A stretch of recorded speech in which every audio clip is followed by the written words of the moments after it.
नमस्कार बच्चों, कैसे हैं आप लोग। आशा करते हैं अच्छे से होंगे।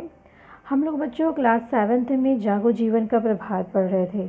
उसमें हम लोगों ने व्याख्या कर ली थी। आज हम लोग जयशंकर प्रसाद जी और अभ्यास के प्रश्नों को हल करेंगे। जयशंकर प्रसाद जी के संक्षिप्त परिचय को आप ध्यान से देखिए।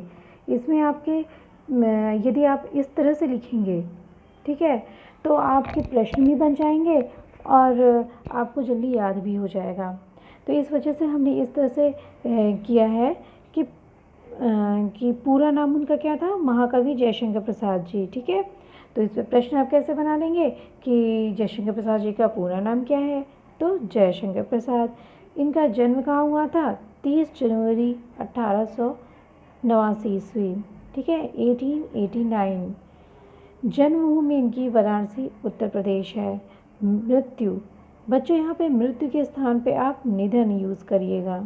ठीक है, मृत्यु के स्थान पे आप क्या इस्तेमाल करेंगे, निधन। ठीक, ये ज़्यादा शोभनीय है। तो इनका निधन कब हुआ था, 15 नवंबर सन 1937 ईस्वी, और 48 वर्ष की अवस्था में ही इनका निधन हो गया था। एक बात और बच्चों, 15 वर्ष की अवस्था में इन्होंने लिखना आरंभ कर दिया था। 15 वर्ष की अवस्था में क्या किए थे, ये लिखना आरंभ कर चुके थे। मृत्यु स्थान इनका वाराणसी, यानी इनका निधन स्थान क्या है, वाराणसी उत्तर प्रदेश है।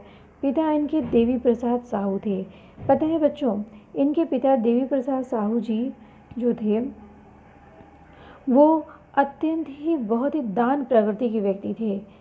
दान बहुत दिया करते थे और ये बहुत ही धनी फैमिली से बिलोंग करते थे। लेकिन जब इनकी मृत्यु हुई, जब इनका निधन, इनके पिता की जब स्वर्गवास हो गया, तो उसके पश्चात इनके घर में बहुत कलह हो गई और कलह के कारण पूरा घर तहस नहस हो गया, यहाँ तक कि कर्जे की नौबत आ गई। तो ऐसी स्थिति इनके घर में और बहुत सारी चीज़ों का इनको बहुत सारे संघर्ष का इनको सामना करना पड़ा। तो इतना याद रखिए कि देवी प्रसाद साहू इनके पिताजी थे। कर्मभूमि यानी इनकी जो कार्य क्षेत्र है वो कहाँ पे थे, ये वाराणसी में ही इन्होंने लेखन कार्य शुरू किया। और कर्मभूमि यानी कार्य को करने का आरंभ इनका वाराणसी ही क्षेत्र है। कार्य क्षेत्र में मतलब उन्होंने क्या क्या लिखा, उपन्यासकार थे, ये नाटककार थे, कवि थे, कहानीकार थे। यानी इन्होंने उपन्यास लिखी है, नाटक लिखी है, कविताएं लिखी हैं, कहानियाँ लिखी हैं। ठीक है, मुख्य रचनाएं, ये बहुत महत्वपूर्ण है, मुख्य रचनाएं। ठीक, इसको आप याद रखिएगा। चित्राधार इनकी जो है नाटक, चित्राधार कामायनी नाटक है। आंसू, लहर, झरना, एक घूंट, विशाख, अजात शत्रु इनका नाटक है। काशद्वीप, आंधी, ये जो है आप इनकी रचनाएं हैं, ये इनकी रचनाओं को याद करिएगा। जैसे जैसे आप बड़े क्लासेस में जाएंगे वैसे वैसे इनके जो भाग हैं कि इन्होंने काव्य है, तो इन्होंने कौन कौन से काव्य लिखा है, तो 1 by 1 के काव्य की बारे में आप पढ़ेंगे। फिर नाटक, फिर उपन्यास, इस तरह से आप इनकी जो रचनाओं के बारे में पढ़ेंगे। लेकिन 7th क्लास में अभी आपको इतना ही जानना आवश्यक है कि इन्होंने कौन कौन सी रचनाएं, प्रमुख रचनाएं की हैं, चित्राधार, कामायनी, आंसू, लहर, झरना, एक घूंट, विशाख, अजातशत्रु, आकाशदीप और आंधी। ठीक है बच्चों, अब दिखते कैसे थे इनको भी तो कर लीजिए। जब हमारे पास चित्र सामने होता है तो हम बहुत ही आसानी से कर पाते हैं। अब ये देखिए, ये हैं हमारे महाकवि जयशंकर प्रसाद जी। जयशंकर प्रसाद जी के बारे में हम एक चीज़ और बताएंगे कि ये छायावाद के विशेष स्तंभ हैं, महत्वपूर्ण स्तंभ हैं। ये छायावाद के 4 स्तंभ माने जाते हैं। यानी कि छायावादी कवि कौन कौन है, 4। एक तो हो गए जयशंकर प्रसाद जी, दूसरे हो गए निराला, और तीसरी हो गई सुमित्रा नंदन पंत जी, और चौथी हो गई महादेवी वर्मा जी।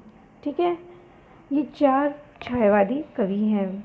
तो उसमें से प्रमुख हैं जयशंकर प्रसाद जी। ठीक है बच्चों, अब आगे देखिए, आगे हम अभ्यास पे आते हैं। कविता से लिया गया है, कविता में जीवन का जो संदेश छिपा है, कविता में जीवन का जो संदेश छिपा हुआ है, दिए गए विकल्पों में से उसे छांटिए। क्या है? सूर्योदय के लिए, क्या है? सूर्योदय के लिए, जीवन में नई आशा का संचार करने के लिए, या मलयवात का आनंद लेने के लिए। तो इसमें से आपको छांटना है कि जागो जीवन के प्रभाव, जो आपने कविता पढ़ी, वो आखिर किस संदर्भ से रिलेटेड है, किस उससे क्या संदेश मिलता है हमें।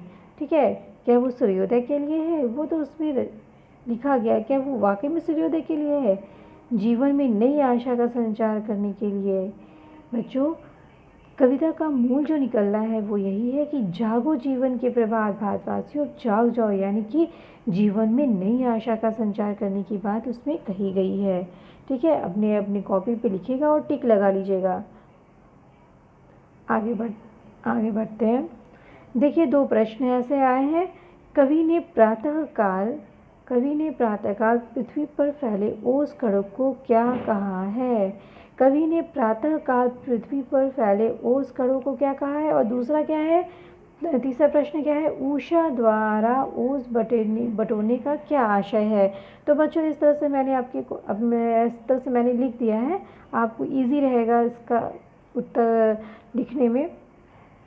ठीक है, तो आप लिखिएगा कि कवि ने पहले प्रश्न का क्या कहा है ओस कणों को? कवि ने प्रातःकाल पृथ्वी पर फैले ओस कणों को दुख प्रकट करने वाले आंसू से इंगित किया है।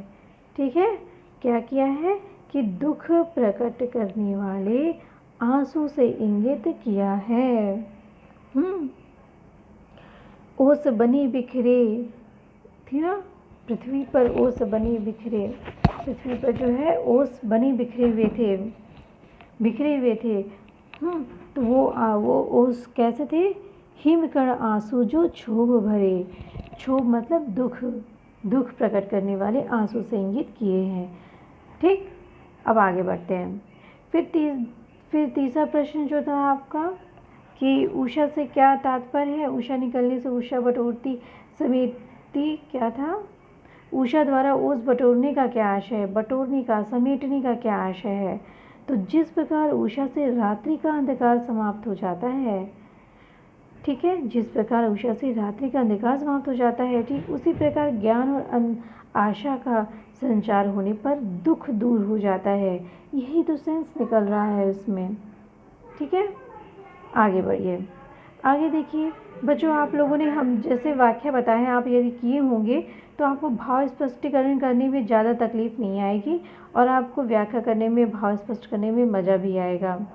एक लाइन की व्याख्या जो है, एक लाइन का भाव स्पष्ट करना है, और आप यदि 2 या से 3 लाइन बताते हैं इसके बारे में, तो वही भाव स्पष्टीकरण है। ठीक है, चल रहा सुखद मलयवात, यदि भाव स्पष्टीकरण करने के लिए आएगा तो आप सबसे पहले ये क नंबर डाल करके चल रहा सुखद मलयवात लिखेंगे। फिर उसके बाद संदर्भ आपको पता है ना क्या है? हमने आपको पहली वाली वीडियो में बताया था, आप वो वीडियो फिर से देखिएगा।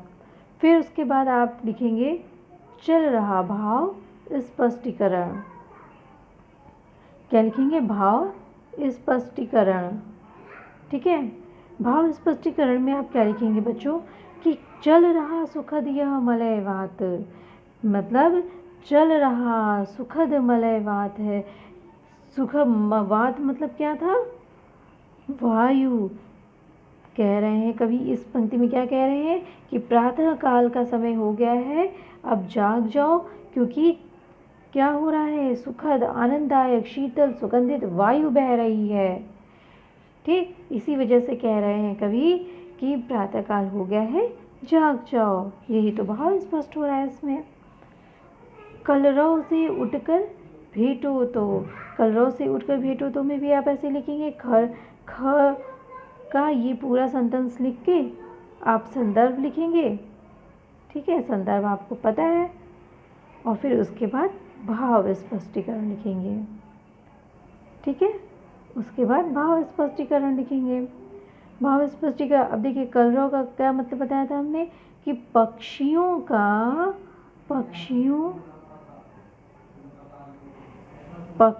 का चहचहाना या शोर मचाना। उठकर भेटो, तो पक्षी कब शोर मचाते हैं? जब सूर्योदय हो जाता है, जब प्रकाश हो, सूर्योदय नहीं, प्रातः काल होती है, उषा की किरणें जब निकलती हैं, जब सूर्य की हल्की हल्की किरणें निकलती हैं लाल लाल लाल, तब उस समय पक्षी में क्या होता है? चहचहाना चहचहाना शुरू होता है, और वो समय बहुत ही अच्छा होता है।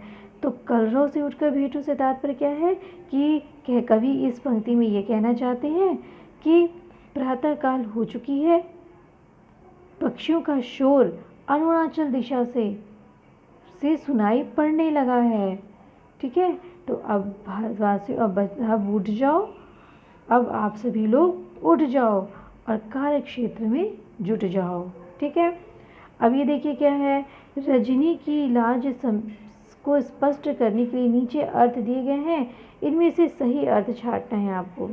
तो अर्थ छांटना है बच्चों, अर्थ, भाव नहीं, अर्थ। अर्थ का मतलब होता है, रजनी का अर्थ क्या है? रात्रि। ठीक है, और लाज को हमने बताया था दुल्हन, रात्रि रूपी दुल्हन को विदा करो, तो इसका अर्थ किससे निकला? रात्रि में क्या होता है? अंधकार। भाषा की बात, कविता में 2 पंक्तियां आई हैं बच्चों, चल रहा सुखदिया मलय बात, अरुणाचल में चल रही बात। और ये वात और बात, उपयुक्त पंक्तियों में जब वात और बात का अर्थ वाक्य प्रयोग द्वारा स्पष्ट करो। वात और बात तो आपको पता चल गया ना क्या है? वात मतलब होता है क्या? वायु। वात मतलब क्या होता है बच्चों? वायु। ठीक, तो वायु, प्रातः काल, सुगंधित वायु, शीतल सुगंधित वायु बहती है, ये आप कह सकते हो, या कुछ भी बना सकते हो वाक्य प्रयोग में। वायु नहीं लिखोगे, वात बहती है। ठीक है, हम अर्थ नहीं लिखते हैं, वाक्य प्रयोग करते हैं, हम शब्द को लिखते हैं। तो प्रातःकाल सुगंधित शीतल वात बहती है। ठीक है, और बात का अर्थ मतलब आप जानते हो, बोलना। ठीक है, आप थोड़ा बात किया करिए, आप थोड़ा बात किया करिए, तो आया ना बात? इस तरह से आप अपने वाक्य में प्रयोग करिएगा। ठीक है बच्चों, यहाँ से यह हमारा जो क्लास 7th का फर्स्ट चैप्टर जागो जीवन के प्रभात ख़त्म होता है। अब हम लोग नेक्स्ट चैप्टर को कंप्लीट करेंगे अगले वीडियो में। बच्चों, ये वीडियो आपको पसंद आया हो तो इसको लाइक करिएगा और अपने दोस्तों में शेयर करिएगा। ठीक है, और यदि अभी तक आप सब्सक्राइब नहीं किए हैं तो उसको सब्सक्राइब जरूर कर दीजिए, उसके बगल में बेल बनी होती है उसको भी दबा दीजिए, क्योंकि हम कंटिन्यूस 7th का पूरा चैप्टर कंप्लीट करेंगे, और जब जब वीडियो आएगी तो आपको हमारे डालने से पहले आपको मिल जाएगी। ठीक है, तो आप जो है इसको अच्छे से जितना हमने पढ़ाया है आप इसको अच्छे से पढ़िएगा, अपनी कॉपी पर लिखिएगा। हाँ, और जो ना समझ में आए कमेंट बॉक्स में हमसे ज़रूर पूछिएगा। तो आप कमेंट बॉक्स में लिखना भी शुरू करिए और हमसे पूछना भी शुरू करिए। ठीक है बच्चों, और खुश रहिए, हंसते रहिए और